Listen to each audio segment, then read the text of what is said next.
반갑습니다. 주식플러스 심프로 전문가입니다. 올해 마지막 거래일 시장은 전반적으로 예상된 흐름을 보여줬다라고 볼 수가 있겠습니다. 배당 및 대주주 관련 락온 이후에 개인은 이탈한 물량을 그대로 채워넣는 그런 흐름이고, 그만큼의 순환이 외인과 기관의 매도세와 함께 나타났죠.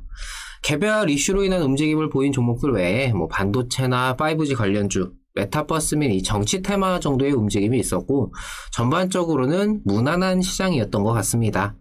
당장 매매로서 무언가를 연결할 필요는 없는 그런 시기였고, 이제 내년을 준비해야 하는 그런 시간으로 활용할 필요가 있겠네요. 오늘은 최근 이 러시아발 천연가스 리스크로 인해 변동을 보였던 GSE에 대해서 말씀을 드려보도록 하겠습니다. GSE에 대한 대응이라든지 정보, 시장 상황 이런 여러 가지 것들이 궁금하고 지속적으로 관련된 내용이나 정보들을 좀 받아보고 싶다 하시는 분들은요, 구독, 좋아요, 알림 설정까지 한 번씩 부탁을 드리겠습니다. GSE는 이 경상남도의 절반가량을 공급 권역으로 삼고 있는 도시가스 공급 회사입니다. 대성에너지와 대표적인 천연가스 관련주로 분류가 되어 있는데, 아무래도 상대적으로 이 시총이 낮다 보니까 이번 이슈에서 더욱 큰 변동을 보여줬었죠. 보통 이 천연가스 관련주의 경우는 실적이라든지 정책 관련된 변동 외에는 이렇다 할 움직임을 크게 보이는 종목은 아닌데, 유가 등 이 에너지 섹터의 가격 변동이나 이 지금처럼 러시아발 천연가스 리스크 등 직접적인 이슈에 주가가 크게 영향을 받는 그런 종목이라 볼 수가 있겠죠. 최근의 주가 변동 역시 이 러시아와 우크라이나 사태로 인해서 러시아가 독일로 연결되는 파이프라인의 가스 공급을 중단했고, 서유럽의 가스 가격이 20% 이상 폭등하면서 나타났습니다. 이로 인해 글로벌 천연가스의 가격 역시 함께 오를 수밖에 없었고, 가격 자체가 높아진 것이 수혜로 작용하면서 이 국내 관련주들의 주가 역시 기대감과 함께 상승을 했죠. 천연가스의 경우 어느 정도의 비축이 좀 가능한 그런 자원이기 때문에 당장 가격이 오르면은 판매가를 높이는 명분으로 활용할 수가 있고, 이후에 가격이 낮아지는 시점에 다시금 이 상대적으로 저렴한 가격에 비축분을 채울 수가 있습니다. 그렇기 때문에 천연가스 업체에게는 이번 사태가 호재로서 작용을 하는 거죠.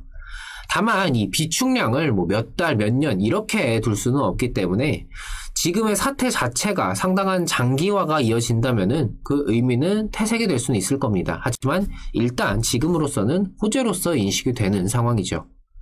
사실 가만히 생각을 해보면은 이번 러시아발 천연가스 리스크는 우크라이나를 두고 이 러시아와 서구권의 신경전에서 빚어진 정치적인 요소로서 좀 봐야 하기 때문에 이 사태가 그렇게까지 장기화가 되지는 않을 거다라고 보는 게 맞는 것 같고, 판매가 역시 지금 당장 조정을 해야 할 정도까지는 아니기 때문에 실제 이 GSE라는 회사의 매출에는 큰 영향을 주지는 않을 거라고 봅니다.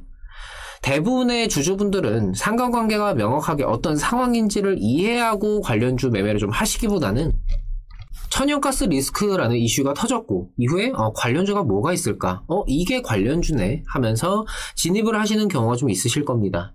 보통 이슈로 움직이는 테마성 종목의 경우 지금의 이슈가 어떤 식으로 흘러가게 될 것인가를 전망하고 판단하면서 거기에 맞춰서 대응을 하는 것이 보다 더욱더 승률을 높일 수가 있을 텐데, 대부분은 그냥 관련주니까 아직 이슈가 소멸한 건 아니니까 이렇게 좀 막연한 매매를 하는 경우들이 좀 있으시더라고요. 물론 다 그렇다는 건 아닙니다. 당연히 본인의 판단과 대응을 효율적으로 활용하면서 매매를 하고 계신 분들도 계시겠지만, 그런 분들은 굳이 이렇게 영상을 찾아보지는 않으실 거라고 보기 때문에 조금의 참고가 필요하신 분들께 말씀을 드리는 거다, 이렇게 좀 이해를 해주시면 좋을 것 같습니다. 지금 시점에서 이번 러시아발 리스크가 갑자기 해소가 된다라고 생각을 해보면은 남아있는 기대감이 급작스레 빠져버리며 추가적인 하락을 피치 못할 테고, 주가 차원에서 본다면은 지금의 러시아발 리스크는 더욱 장기화가 되거나 추가적인 국면에 접어들 필요가 있을 겁니다. 러시아의 의중을 정확하게 판단할 수는 없기 때문에 앞으로의 모든 가정들은 말 그대로 가정에 그칠 수밖에 없겠지만, 주식이라는 관점에서 이후의 판단과 대응을 준비하는 데 가능성의 차이 정도로 활용은 해볼 수가 있을 겁니다. 그렇다면은 이번 러시아발 천연가스 리스크는 이후에 어떤 식으로 진행이 될 수가 있을까? 과거부터 러시아가 이 자원을 정치적으로 활용했던 적은 정말 비일비재했습니다. 그때마다 러시아가 이득을 챙길 때도 있었고 별다른 소득 없이 마무리가 되었던 적도 있었죠. 이번 러시아의 천연가스 이슈는 우크라이나에 대한 침공이라는 이슈와 함께 나오게 되었는데, 개인적으로 러시아의 과거 실제로 침공을 했던 사례와 이번 우크라이나 상황을 비교한 기고문을 좀 흥미롭게 읽었습니다. 내용이 너무 길어질 수 있기 때문에 간단하게 말씀을 드리면은, 지금의 우크라이나와 러시아와의 상황은 과거 러시아가 실제로 침공을 감행했던 상황과는 다소 다르기 때문에 러시아가 이번에는 실제로 침공을 감행하지는 않을 것이다 라는 의견이 지배적입니다. 물론 가능성의 차이고 실제로는 이후에 어떤 변수들이 나올지는 모릅니다. 실제로 러시아는 지금의 우크라이나 관련 상황을 과거 침공 시와 비슷하게 만들려는 움직임들을 하고 있다고는 합니다. 하지만 우크라이나 침공에 대한 직접적인 명분 자체가 부족하고 지역적인 지지도 받을 수 없는 데다 서구권의 관심도가 굉장히 집중이 된 상태이기 때문에 일단 침공 가능성이 낮다고 보는 게 맞겠죠. 그 일환으로 무력이 아닌 천연가스라는 자원을 통한 정치적인 압박을 가한 상태이고, 노르드스트림2라는 새로운 가스관을 통한 가스 공급을 통해서 유럽의 가스 가격이 안정될 것이다 라는 당근도 함께 주고 있죠. 막말로 자기네들이 끊어놓고 우리가 해결해줄 수 있어 라고 생색을 내는 게 속이 훤히 보이는 상황입니다. 여기까지 이야기를 했을 때 어떤 결론이 확실하게 나시나요? 러시아는 우크라이나에 대한 침공을 하지 않을 테고 이번 천연가스 사태 역시 금방 끝이 나겠구나, 이런 뭔가의 확신을 가질 수는 없는 상황이죠. 물론 과거의 사례들을 들춰보면서 어느 정도의 예상을 할 수는 있겠지만 지금의 주가 역시 과거 사례들로 학습된 흐름을 보이고 있는 만큼 앞으로도 여전히 불확실성의 연속일 수밖에 없을 겁니다. 당장 가스 공급이 진행이 되면서 악재로 다시금 작용이 될 수도 있을 거고, 물론 반대로 지금의 천연가스 리스크가 어느 정도 장기화가 되면서 지금의 기대감을 한동안은 이어갈 수도 있을 겁니다. 중요한 점은 무엇 하나 예측하기가 쉽지가 않다라는 점이고, 예측과 전망을 통해서 대응을 준비할 수 있는 종목으로는 지금의 GSE가 적합하지는 않다라는 걸 말씀을 드리고 싶습니다.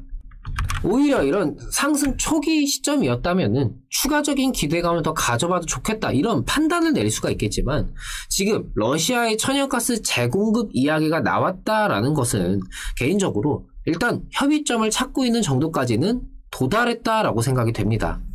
우리가 원하는 건 이건데 이렇게 해주면은 다시 공급하고, 그게 아니면은 더 버텨보자, 이런 상황이니까 원하는 바를 어느 정도 충족을 한다라면은 지금의 사태는 정말 생각보다 빨리 거짓말처럼 해소가 될 수도 있을 겁니다.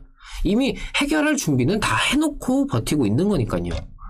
정리하자면은 지금의 연말에서 연초로 넘어가는 이 시기, 이슈성 테마 종목보다는 성장주에 대한 집중이 더욱더 필요한 그런 시기이고, 그만큼 이슈로 인한 기대감이나 수급은 생각보다 부족할 수도 있을 겁니다.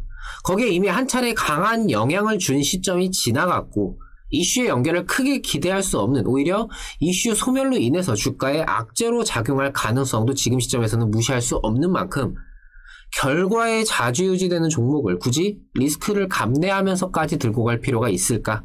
이렇게 좀 말씀을 드리고 싶어요. 물론 제 생각은 언제나 참고 정도로 하시고 판단은 본인이 내려야 할 영역입니다.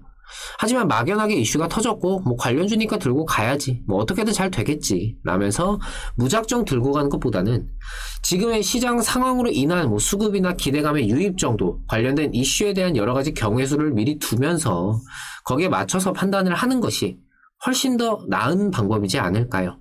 이후의 상황이 어떻게 될지 지켜봐야 하겠지만 모쪼록 제 영상을 보시는 모든 분들께 좋은 결과가 있었으면 좋겠습니다. 사람마다 목소리나 성격이 각기 다르듯이 투자 성향이나 투자 환경도 제각각일 겁니다. 혼자서는 좀 힘들어, 도움을 좀 받아보고 싶어 라는 생각으로 전문가 도움을 받고자 한들 어떤 전문가가 나에게 잘 맞고 좋을지 판단하는 것도 쉽지가 않죠.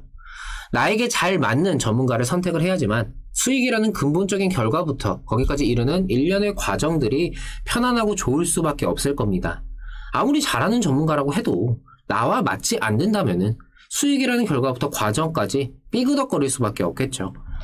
저희 영상을 보시면서 이럴 수도 있겠구나, 이것도 괜찮겠네, 공감하는 부분이 있으시다면은 올해를 마무리하면서 내년을 준비해야 하는 이 시기, 저희와 함께 변화를 위한 시작을 해보시기 바랍니다. 2개월에 44만원, 4개월에 77만원. 여기에 별도로 증권사 제휴 시에는 1개월 기간을 추가로 드리고 있습니다. 2개월, 4개월 직접 해보시면서 나와 맞는지 직접 판단을 해보시면 됩니다.